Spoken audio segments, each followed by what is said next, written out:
Army Tunes.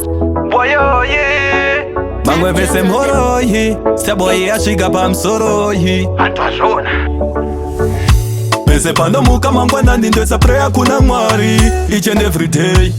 Totenda tenzi tamkatiri vapenyu vanoziva loud key vese vabvunzei Mai vangwano ndiyisira ma prayers kunge chapresa mwana mukudzei Future yake ndoda igoita bright igopenya sesudara chifibeni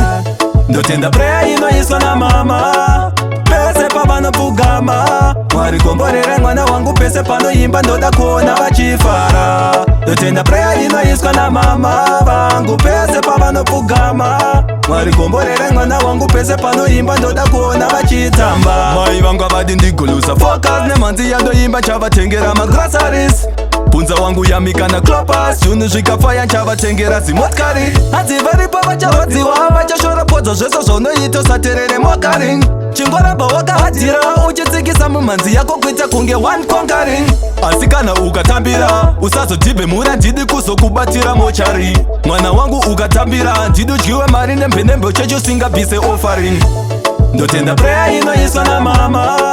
pese pavanopfugama Mwari komborere mwana wangu pese panoimba ndoda kuona vachifara Ndotenda prayer inoiswa na mama vangu pese pavanopfugama Mwari komborere mwana wangu pese panoimba ndoda kuona vachitamba Pese panomuka mangwana ndindoesa prayer kuna Mwari Each and every day Totenda tenzi tamkatiri vapenyu vanoziva loud key vese vabvunzei Mai vangwano ndiyisira ma prayers kunge chapresa mwana mukudzei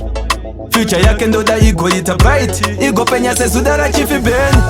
Ndotenda prayer inoiswa na mama pese pavanopfugama Mwari komborere mwana wangu pese panoimba ndoda kuona vachifara Ndotenda prayer inoiswa na mama vangu pese pavanopfugama Mwari komborere mwana wangu pese panoimba ndoda kuona vachitamba Mai vangu avadi ndigolusa focus nemanzi yandoimba chavatengera magroceries Punza wangu yamika na klopas Junu zvikafaya chavatengera zimotkari Hadzi varipo vachahodziwa vachashora podzo zveso zvonoito saterere mokaring Chingoramba wakahadzira uchitsikisa mumanzi yako kuita kunge one conquering Asi kana ukatambira usazodhibhe mura ndidi kuzokubatira mochari Mwana wangu ukatambira ndidi udyiwe mari nembenembe chechusingabvise offering